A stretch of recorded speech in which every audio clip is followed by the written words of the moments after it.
What is hammer?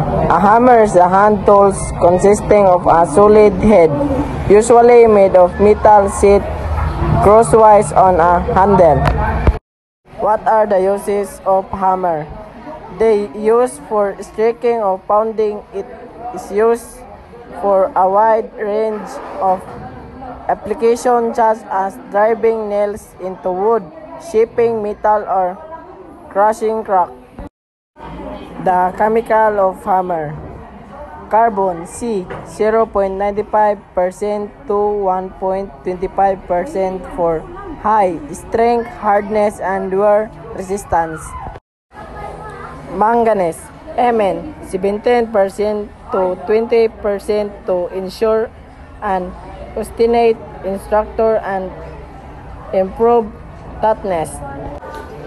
Chromium Cr 2% to 3% to enhance yield, strength, and wear resistance. Molybdenum Mo 0.2% to 0.5% to improve carbon distribution and overall properties. Silicon Ci 0.4% to 0.8% for deoxidation and improve casting performance.